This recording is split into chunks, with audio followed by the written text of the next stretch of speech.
Hey again, Liquid Potato here, bringing you the second episode in my Creepypasta review series.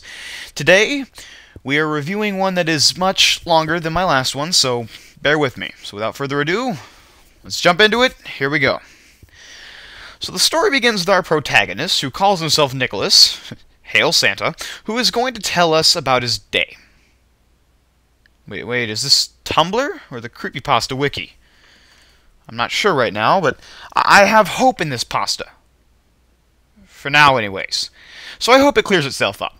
Also, he prefaces his story by saying that while his day may seem typical, it was not. Brilliant. Still hopeful. Let's continue. So he goes on to talk about his first day as a Nick Studios intern. Who isn't? He also tells us that he got the job after receiving his degree from ITT Tech. So it's just like, oh, you got the paper. Here's your new job. No take-backsies. He tells us that as an intern, he got to see episodes before they were released. This is starting to sound familiar, but I'm not worried. So one day, he gets called to the studio, but no one was there. Spooky. He says that this would normally cost him his job if someone found out. Well, no. Not really. I'm sure, if he just explained that he was summoned there, then he would be fine. I mean, that sounds more logical than just assuming, oh shit, no one's here, well, my ass is fired. And then he starts to get a feeling. He doesn't describe what it is, it's just that he has a feeling.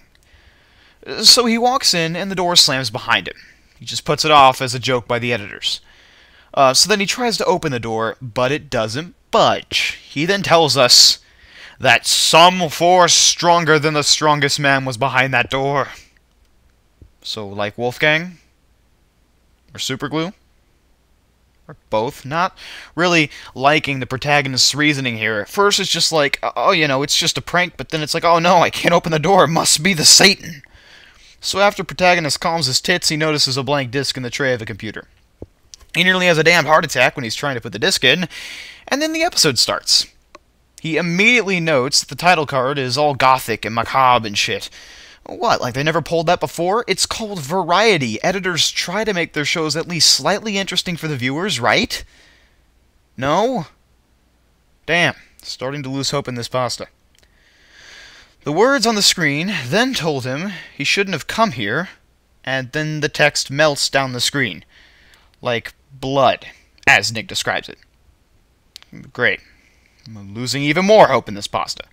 Then it transitioned to a familiar opening of SpongeBob and Gary. But the protagonist noticed that special feeling again as the screen pans to SpongeBob's face. When the screen finally did pan to SpongeBob's face, Nick said that he had an expression of horror and malice, and that his eyes seemed stitched shut. He apparently really needed sleep, I guess. And then Protag notes a hellish transition into what his all-knowing mind perceives as SpongeBob's dream. Only everything was on fire. And red like blood. Oh, and there were blood-curdling screams of pain. Yeah, okay. Yeah, I can buy it, yeah. So, SpongeBob sees Patrick crucified to a stake. Yeah, how was that for subtle? Also, he was disemboweled. Just let that sink in for a little bit. Okay, so the sponge just stares at Patrick for a while, then says in a demonic, satanic voice, "Suffer, fat one." I'm sorry, that really shouldn't be funny, except that it is. Nick decides that he must finish watching the episode or he will regret it. So Sponge goes to the Krusty Krab. More screams are audible now, and some were horrible, blood-curdling ones. As opposed to a joyous and lighthearted scream of eternal misery, I suppose. Then demonic laughter is heard. Totally didn't see that one coming. Then Patrick shows up again and asks Sponge to kill him. Sponge then summons huge black hands to drag Patrick down to hell. Damn. This is some heavy shit. No, I'm just kidding, it's fucking ridiculous. Sponge then continues to the restaurant and sees all the main characters crucified outside. Then Satan himself shows up and is apparently SpongeBob's father. I'm totally serious. Read this train wreck of a pasta for yourself. Satan then drop kicks SpongeBob back into hell, then tells Nick that his world is next. Then the computer shuts itself and bursts into flames. Damn! He is then woken up by another worker named Tina. Nick tells her not to thank God, for he has abandoned us. You know, just average banter between two colleagues. Then we learn that Nick is now alone in the studio writing the story. He says some shit about being the harbinger of death. Wait, I thought that was Doovie's job. And then he says, "You'll never stop me." And then it ends. So, this strikes me as a bunch of lost episodes and Satan decided to have a circle jerk into a bucket, and this pasta is the result. They were right about one thing. Hope is lost. In this pasta, that is. Well, that's it for this episode. Join me next time for another Creepypasta review. See you later.